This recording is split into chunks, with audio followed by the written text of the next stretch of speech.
Permanecem com a gente. Que Deus abençoe, que a graça e a paz estejam no seu coração. Você de casa também. Muito especial ter você aí, podendo oferecer sua audiência para esta celebração. A gente vai ler a palavra de Deus na carta de Paulo a Tito, capítulo 2, versículo 11 até o 14. Tito 2, versículos 11, 12, 13 e 14. Assim diz a palavra do Senhor. Porquanto a graça de Deus se manifestou salvadora a todos os homens, educando-nos para que, renegadas a impiedade e as paixões mundanas, vivamos no presente século sensata, justa e piedosamente, aguardando a bendita esperança e a manifestação do nosso grande Deus e Salvador Cristo Jesus, o qual a si mesmo se deu por nós, a fim de remir-nos de toda iniquidade e purificar para si mesmo um povo exclusivamente seu, zeloso e de boas obras. Como você costuma lidar com a ingratidão dos outros?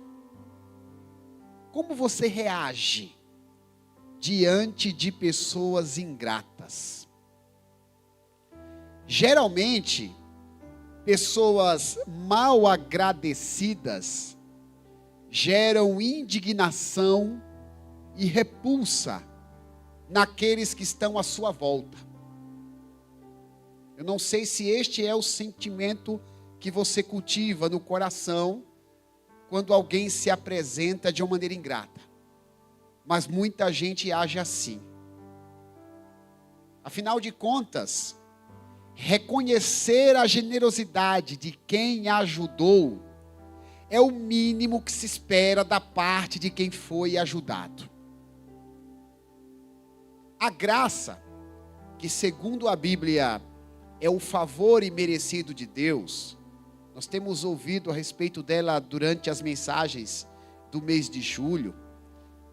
Estamos compreendendo que tudo que recebemos de bom vem de Deus por meio da sua graça, que não leva em consideração os nossos méritos, que não leva em consideração quem somos ou o que fazemos. Essa mesma graça que produz todo tipo de bondade sobre nós, também nos ensina a sermos gratos. Ela é motivo suficiente para agirmos com gratidão diante das pessoas e, sobretudo, diante de Deus. E a carta que Paulo escreveu, inspirado pelo Espírito Santo, a Tito, mais de 2000 anos atrás, que serviu de referência para a leitura bíblica, que eu fiz agora há pouco com vocês, nos apresenta duas ações da graça divina, que, se forem aceitas por nós, nos tornarão pessoas gratas ao Senhor. Este é o nosso desafio: colher nesse texto sagrado as duas ações da graça de Deus que podem nos ajudar a sermos gratos ao Senhor. Porque, embora sejamos alvos das bênçãos dos céus, precisamos nos preocupar em agir com gratidão. Porque se não formos gratos, estaremos sendo irresponsáveis com aquilo que recebemos de Deus. E eu convido você, meu irmão, que está em casa, você que está aqui comigo, com base nessa mensagem bíblica, entender essas duas ações da graça de Deus, que estão descritas nesse texto da palavra do Senhor, que eu li com vocês no início dessa mensagem. E a primeira ação da graça de Deus é a seguinte: ouça-me, por favor. A graça nos educa. Será que vocês podem, por gentileza, repetir a primeira parte da nossa mensagem, o primeiro tópico? 1, 2, 3. Muito bem. O versículo 11 de Tito 2 afirma que a graça de Deus está disponível para todos. A projeção vai apresentar novamente a leitura bíblica, a fim de que a gente situe a nossa reflexão. O texto diz: porquanto a graça de Deus se manifestou salvadora a todos os homens. Se manifestou salvadora a todos os homens. A graça de Deus não é, de modo algum, não é excludente. Ela não exclui pessoas das bênçãos de Deus. A graça de Deus revela o quanto Deus deseja incluir todas as pessoas debaixo do seu amor.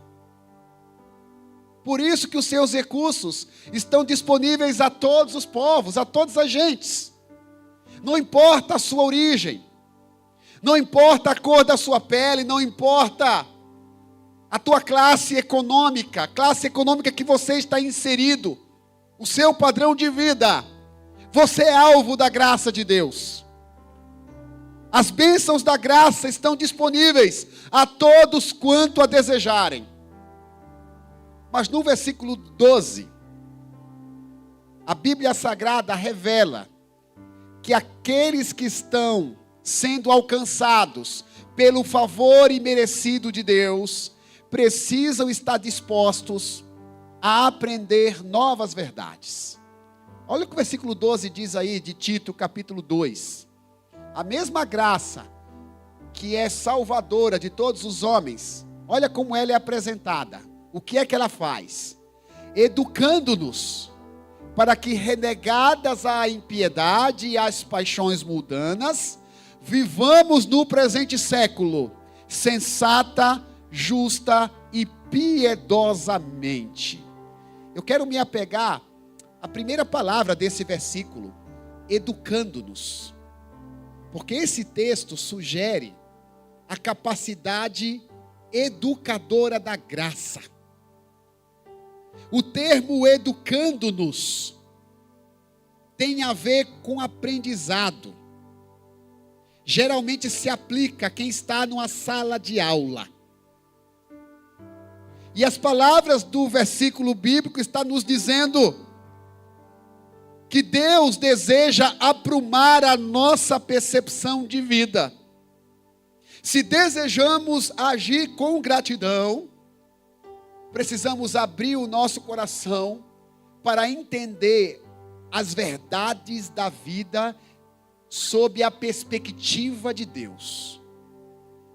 Porque nós vivemos numa sociedade de múltiplas verdades, onde cada um tem sua própria teoria, os seus próprios conceitos. No nosso tempo atual, fica até difícil definir aquilo que é certo e aquilo que é errado. Porque cada indivíduo entende que aquilo que acredita é uma verdade absoluta.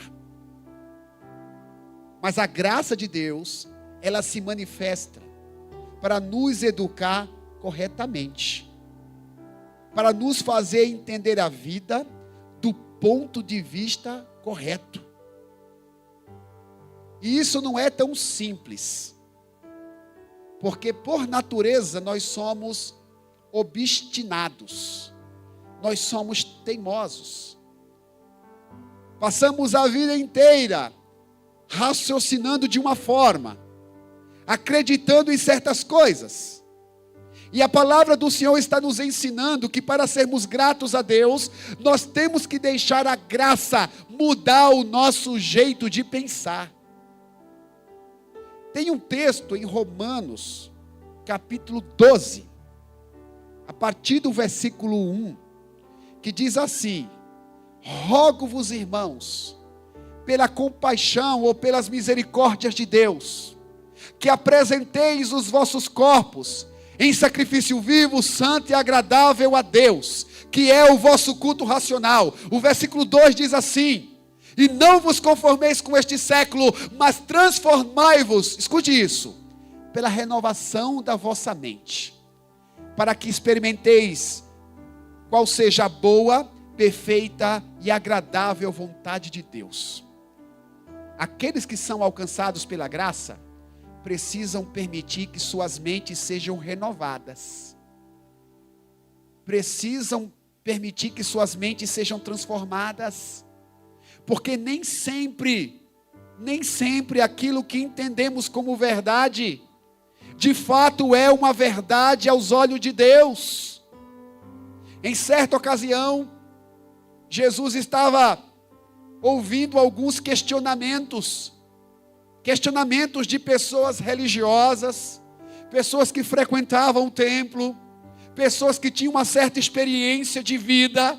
Jesus pegou uma criança, colocou no colo, e Jesus disse: se alguém quiser entrar no reino de Deus, precisa se tornar como uma criança. Uma das razões pela qual Jesus apresentou uma criança como modelo de vida, segundo os eruditos da palavra, é que criança está sempre disposta a aprender. Você sabia que criança aprende com mais facilidade que você e eu? A CPU de uma criança, vamos assim falar, ela está novinha em folha. A minha CPU está gasta, tem 40 anos de funcionamento. Quanto tempo tem a tua CPU? De repente tem muitos vírus aí, que já bugaram o teu cérebro. Uma criança está com o cérebro novinho em folha. Então ela sempre está pronta para aprender. Ela aprende com mais rapidez, ela é mais ágil. A pedagogia infantil é fantástica, porque a criança é como uma esponja, absorve tudo. E nós precisamos entender o que Jesus está nos ensinando quando Ele apresenta a criança como modelo de vida. A gente também tem que estar disposto a aprender. Se a gente quiser ser grato por tudo que Deus faz por nós, a gente tem que abrir o nosso coração para aprender novas verdades. E isso não é fácil. Imagine você que já concluiu o ensino médio, ficar sabendo que todo o teu tempo de estudo na escola foi em vão, e você precisará fazer tudo de novo, estudar mais 11 ou 12 anos. Imagine você que terminou a sua faculdade com muito sacrifício, que fez o seu TCC bem caprichado, ficar sabendo que nada daquilo valeu. Você vai ter que fazer tudo de novo. Imagine você que fez sua pós-graduação da mesma forma. Não é simples, nós temos que aprender de novo. Mas o que a graça está nos propondo é aprender de novo. Tem muita coisa que nós aprendemos de maneira errada. Você está disposto a abrir mão dos seus conceitos para ouvir os conceitos de Deus? O entendimento da vida tem que ser diferente daquilo que se aprende na terra. Porque a graça nos educa a enxergar a vida pelo prisma correto. Ou seja, pelo ângulo apresentado pela Bíblia Sagrada. A Bíblia Sagrada é a verdade de Jesus Cristo. Em certa ocasião, Jesus fez uma oração em João capítulo 17. Ele orou por mim e por você. Ele orou por aquelas pessoas que haviam de crer nele. Jesus disse assim: Pai, eu não oro pelos que não são meus, mas aqueles que o Senhor me deu. E na oração de Jesus nos apresentou diante de Deus para que conhecêssemos as suas verdades. Ele disse: santifica-os na verdade, pois a tua palavra é a verdade. Para você, a palavra de Deus é a verdade única. Se você quiser ser grato a Deus, você tem que receber essa informação. Você precisa entender a vida a partir do que a palavra de Deus te apresenta. Porque somente pela palavra a gente sabe o que é bom e o que é mal aos olhos de Deus. sobretudo nos temas polêmicos da vida. Vou citar uma aqui, por exemplo. Como é o teu entendimento sobre o aborto? 30 anos atrás, o aborto não era tema polêmico. Todo mundo entendia que o aborto é um assassinato infantil. Nos tempos de hoje, existe um debate a respeito do assunto. Como é que você entende aborto? Você sabia que a Bíblia considera o aborto um assassinato infantil, um homicídio de criança? Eu sei que muita gente relativiza o aborto e até trata o aborto como uma pauta política. Nós estamos aqui entrando nesse mérito, independentemente qual seja o seu partido político preferido. A Bíblia, ela nos apresenta que o aborto é um assassinato. A forma como a Bíblia fala sobre a vida nos diz que a vida é vida desde a concepção materna. De modo que quando tem um embrião na barriga de uma mulher, ali já existe uma vida abençoada por Deus. Qual é o teu entendimento sobre sexualidade? Você sabia que segundo a Bíblia, o único relacionamento afetivo abençoado é o relacionamento monogâmico e heterossexual? Você sabia disso? Não sei se o YouTube depois vai barrar essa mensagem que eu estou pregando, mas eu tenho que pregá-la. Você sabia que a Bíblia proíbe um homem com 2, 3 mulheres?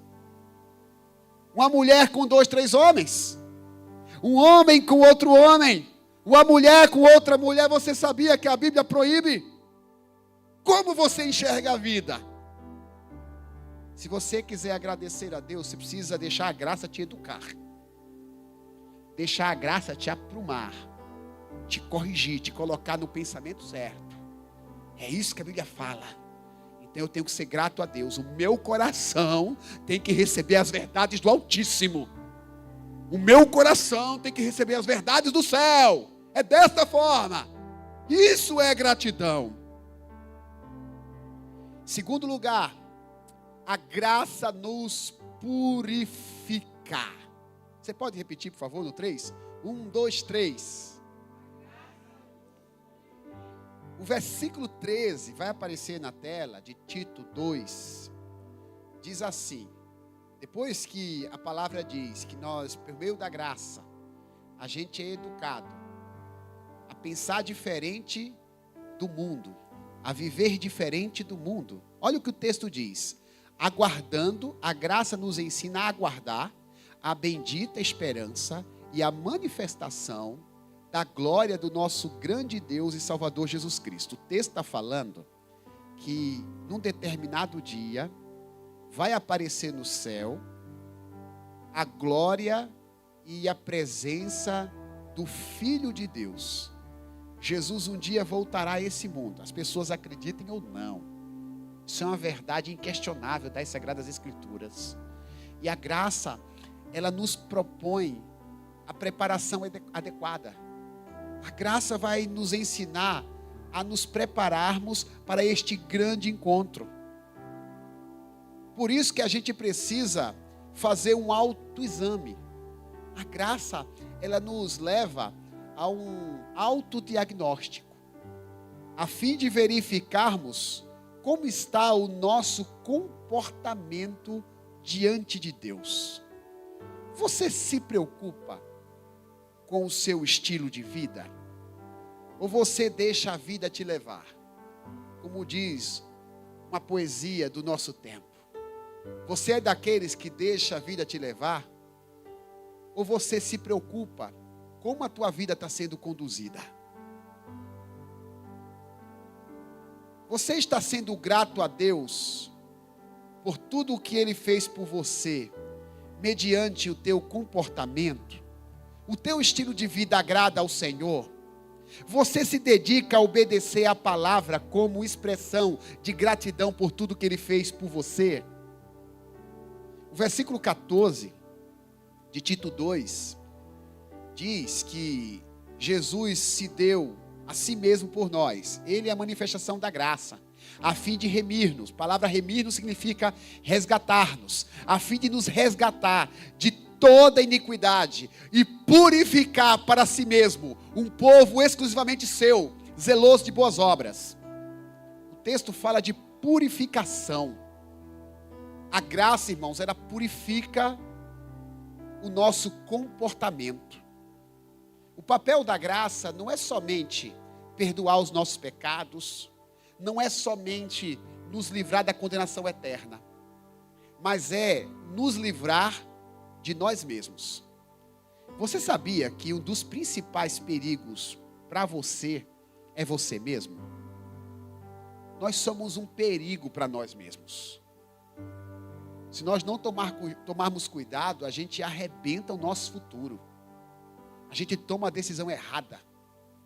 A gente faz coisas que depois a gente para pensar, como eu pude fazer isso? Como eu fui capaz? A graça nos salva de nós mesmos. Ela atua para transformar o nosso estilo de vida. Por isso que o texto diz que um dos seus objetivos é nos transformar num povo zeloso e de boas obras. A graça, meus irmãos, ela tem também o objetivo de transformar o nosso caráter. A graça nos abençoa com toda sorte e bênção, mas ela também muda o nosso jeito de ser. É por isso que nós temos que lembrar que as bênçãos de Deus, ou o amor de Deus, não nos isenta jamais da responsabilidade de obedecer às suas leis. Nós temos muita dificuldade de lidar com proibições. A ideia que passa, a cultura secular, passa-nos uma ideia que proibições são coisas ruins. A gente quer viver uma liberdade plena, uma liberdade onde não há regras, é uma espécie de anarquia, né? Onde ninguém nos comande, onde ninguém nos imponha limites. Os limites que Deus nos impõe por meio das suas leis, por meio dos seus mandamentos, eles são bênçãos para nós. E nos ensinam a sermos gratos. Porque para sermos gratos a Deus, não basta dizer ao Senhor muito obrigado. João 14, 21, inclusive, palavras do nosso mestre, o nosso Salvador, quando falava a respeito do amor que podemos devotar, ele disse o seguinte: aquele que tem os meus mandamentos e os guarda, esse é o que me ama, e aquele que me ama será amado por meu Pai, eu também o amarei e me manifestarei a ele. Jesus está dizendo, se você quiser me amar, você precisa guardar os meus mandamentos. A graça, irmãos, é a maneira pela qual Deus nos abençoa, sem considerar aquilo que fazemos.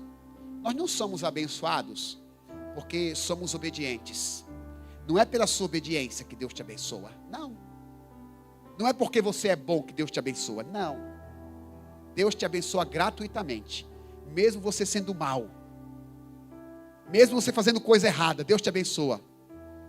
Você pode se tornar a pior pessoa do mundo, Deus continua te abençoando. A grande pergunta é a seguinte: como você reage às bênçãos que você recebe de Deus? Porque a obediência é uma forma de gratidão. Você não obedece para ser abençoado, você obedece porque foi abençoado. É diferente. É uma maneira de agradecer ao Senhor. É uma maneira de você dizer que você o ama, pois a obediência é uma prova de gratidão a Deus.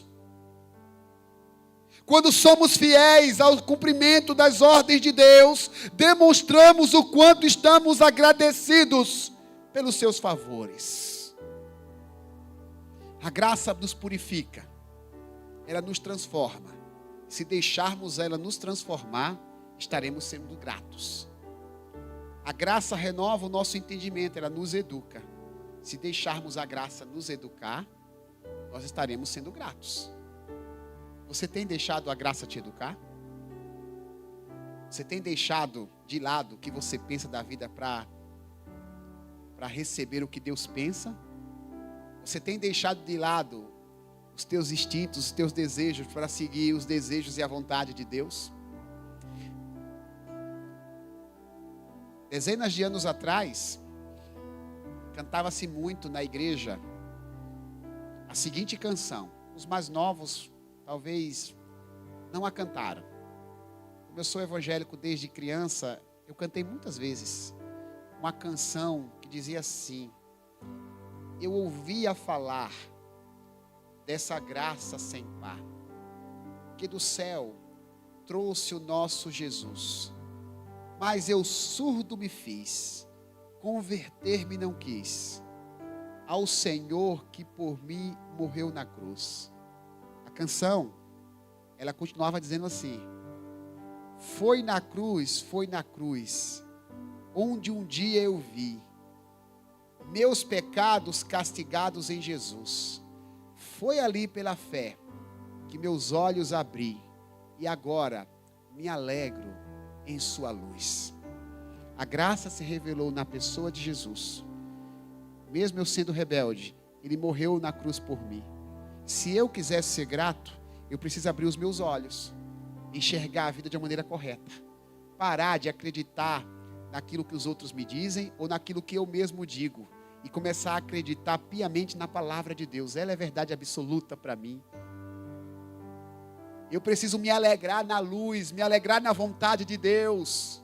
Eu preciso me constranger quando eu for tentado. Quando eu estiver próximo de cometer um erro, eu preciso ficar constrangido. Eu não posso me render ao pecado, porque Jesus me amou profundamente. Eu não posso ser tão ingrato diante de tanta coisa boa que Jesus fez por mim. Eu não posso desagradar aquele que me amou.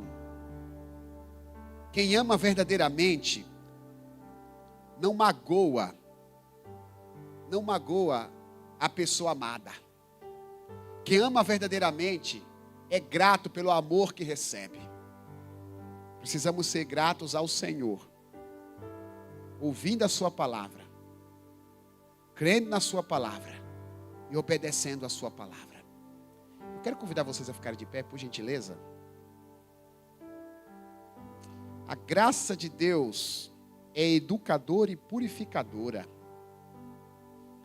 A graça de Deus tira dos nossos ombros uma culpa que não precisamos carregar. Porque se fôssemos avaliar a meritocracia para Deus nos abençoar, não receberíamos qualquer tipo de bênção. Nós somos miseráveis pecadores, é isso que a Bíblia fala de nós. A Bíblia diz: o mal que não queremos fazer, acabamos fazendo. E o bem que gostaríamos de fazer, não fazemos. A nossa carne se inclina para o pecado, se inclina para a coisa errada. E mesmo assim, o grande Deus nos amou. O grande Deus revelou por meio de Jesus o quanto Ele gosta da gente. E Ele continua nos abençoando com toda sorte de bênção. Ele continua cuidando de nós nos mínimos detalhes da vida. Ele continua oferecendo o seu perdão.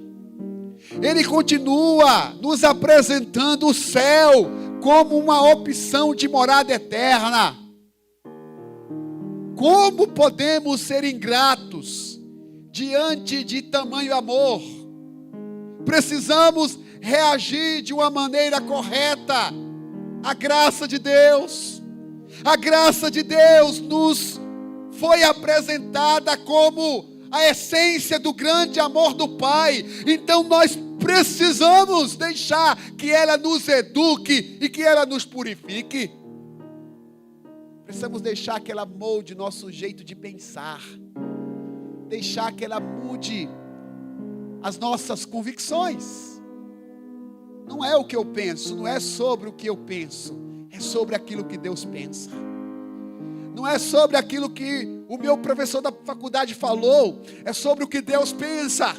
Não é sobre aquilo que eu aprendi ao longo da vida, é sobre o que Deus pensa. O que Deus pensa? O que a sua palavra diz? E meu comportamento precisa glorificar a Deus. Eu preciso glorificar a Deus com o meu comportamento, com o meu jeito de ser, nos meus negócios, na maneira como eu trato a minha esposa, na maneira como eu trato os meus filhos, na maneira como eu trato os meus amigos, na maneira como eu me comporto no meu dia a dia. Eu preciso ser grato. Isso é gratidão. Deus espera, é o mínimo. Deus não nos fez para sermos ingratos. Deus nos fez para sermos pessoas agradecidas. Feche seus olhos, por favor. Eu vou orar por você.